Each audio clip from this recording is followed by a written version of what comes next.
Are there any opening statements from either side? No, you could say no waive opening. Waive opening. All right, state, you may call your first witness.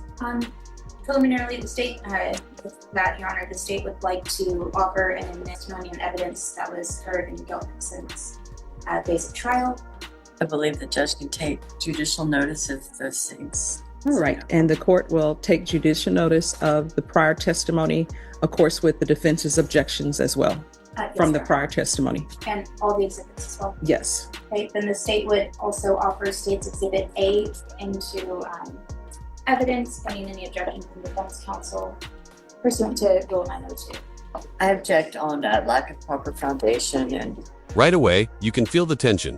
The defense attorney is juggling fire, trying to explain a plea that's already been entered while the defendant suddenly wants out. This isn't just legal confusion, it's emotional whiplash. and link to defendant and hearsay.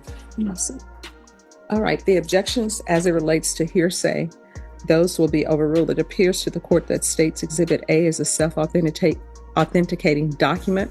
However, with regards to whether or not this is it to this defendant, then that objection will be sustained. And Your Honor, if the state could respond, the state would respond that that goes to weight, not necessarily admissibility.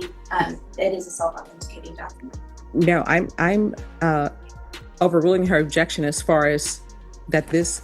The judge wastes no time. Her tone, sharp, direct. Everybody understood. She's drawing a hard line and making it clear that regrets don't undo court record. Document is not what it purports to be. It is self-authenticating.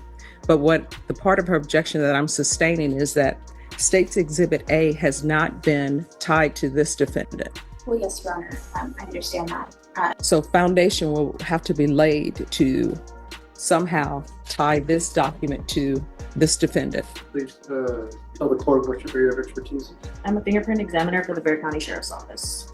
And do you have any, you possess some, Yes, I have a certification in classifying fingerprints as well as identification of fingerprints. please explain what those documents are. Now it gets murky. The lawyers mention bizarre behavior and possible mental health concerns. But without any records in front of the judge, it's just smoke no fire. And in court, if it's not documented, it didn't happen. So we go through a rigorous course to understand the characteristics of fingerprints as well as on-site training to understand fingerprints. Let's talk about fingerprint specifically. What is it? A fingerprint is a print that consists of 12 characteristics that can identify an individual. Have you ever found two different people the same set of fingerprints? No, not from my knowledge. Can you please explain how you do a fingerprint comparison? So when we first get the fingerprints, we do look for, like I said, the 12 ridge counts, and we will compare to see if the individual that we do have in custody is the same person that is on the fingerprint itself. And then we do our Henry classification that classifies the specific characteristics of the fingerprint. Now, if that is your way of doing it, is that this kind of way? That's the standard. That's the what way? The standard. Can you take the witness on board, Daria? Yes. I may be a little This moment hits hard. Joe Hernandez isn't trying to manipulate the system, he's trying to be seen. His voice is cracking. His story's chaotic. This isn't legal strategy, it's trauma in real time. confused. This Exhibit B, when were those prints taken? These were taken today. And so when you were saying that those prints were taken by me, is that the one you were referring to? Correct. Okay. And so there's some other prints in the packet, right? Correct. They're on the back of it. Okay. But you were not saying you took those prints, No, right? I didn't. Okay. So you don't know my client, right? No. So you can say that the prints match, and you can say that you took the prints of my client today, correct? Correct. But you weren't present when the prints were taken originally, correct? No, ma'am. And so you can't say didn't witness that or who the person was who gave the prints. Correct. Right. I would object to relevance and lack of affirmative link to my client. All right. And so is the testimony, I'm sorry.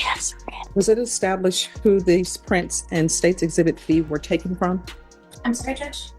Was it established who the prints were taken from in State's Exhibit B? Yes. Should be tested. What individual?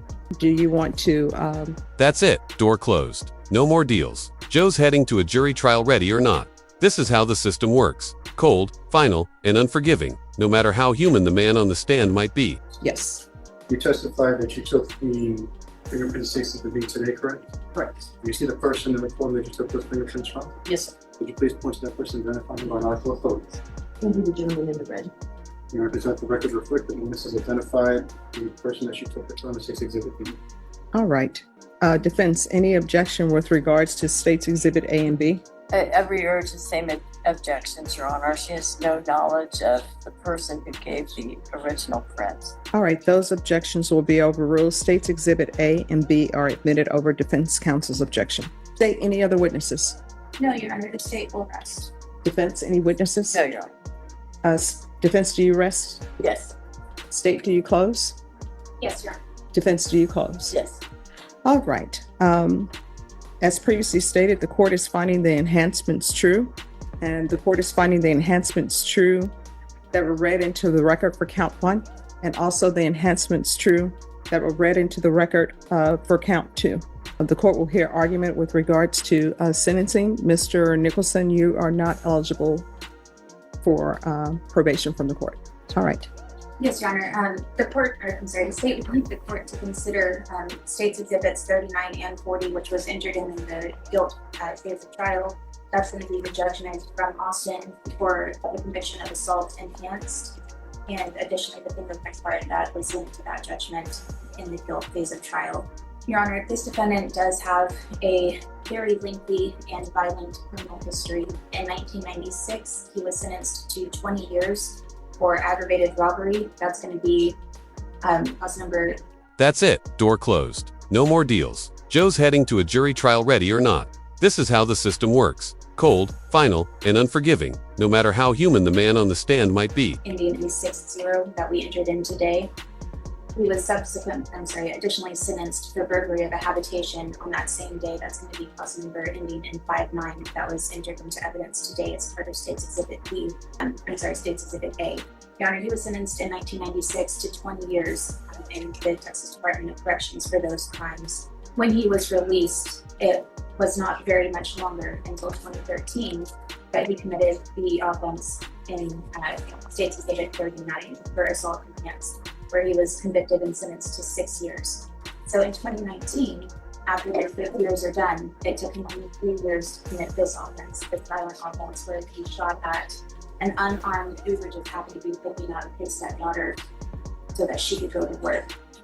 Thankfully, nobody was hurt in this offense, but that's just luck, Your Honor. The capacity for this defendant to hurt people in this community and to hurt his family is shown by the criminal history, and the state is asking that the court sentence the defendant to no less than 40 years on count 1 and no less than 20 years on count 2. Defense? Thank you, Judge.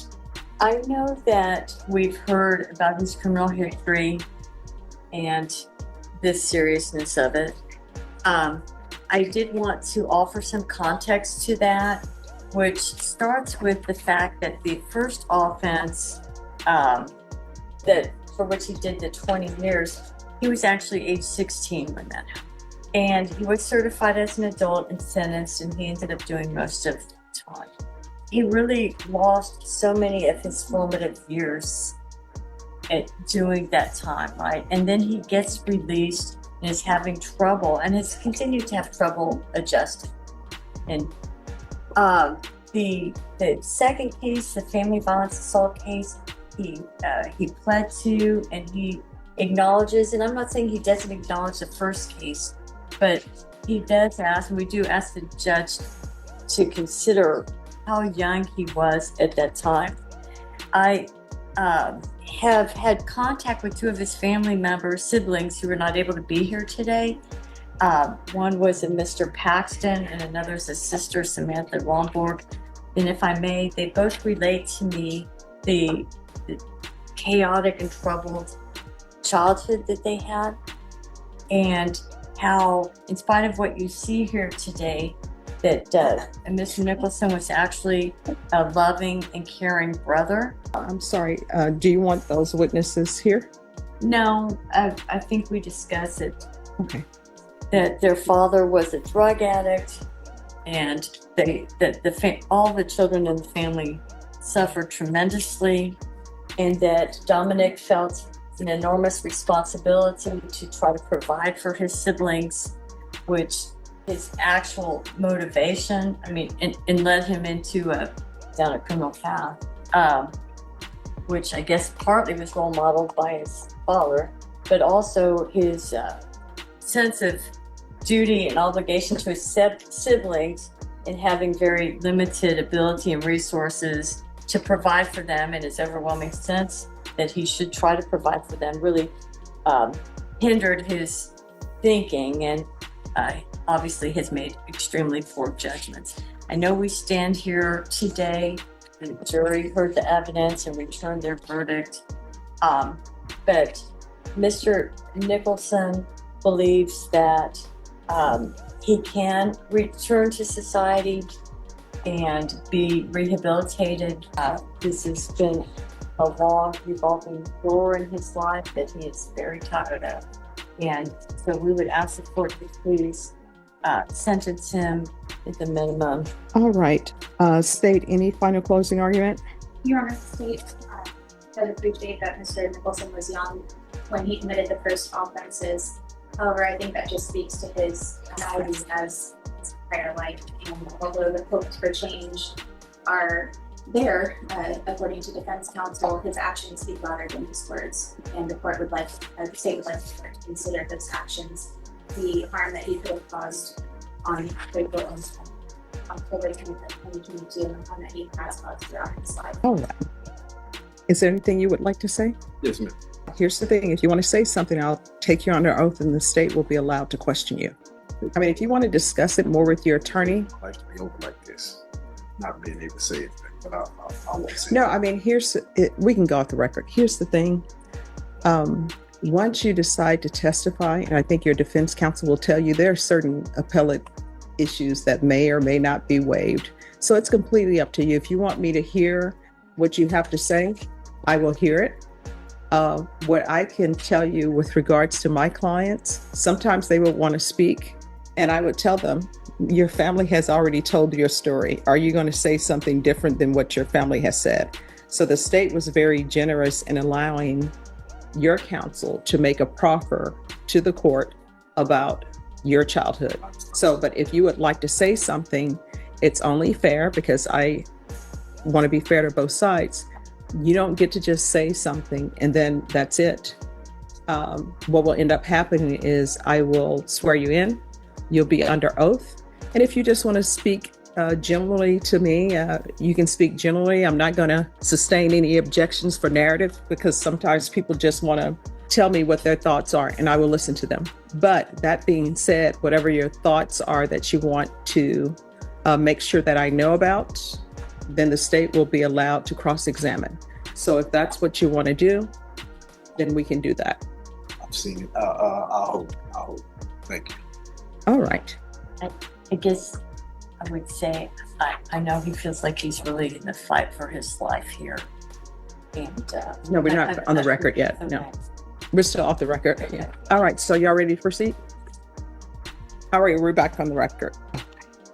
Mr. Nicholson, this is what I want you to know.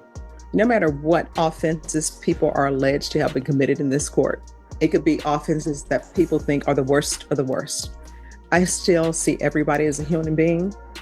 And when I look at them, many a times I see them when they first start school, like first grade. And I always wonder what made this one child turn left instead of going right. Some people have horrible childhoods. What do you think? Should plea deals be that hard to walk back? Or was this just another case of someone trying to outsmart the courtroom? Let us know in the comments. And if you want more raw, real courtroom drama, hit that subscribe button. We've got more where this came from.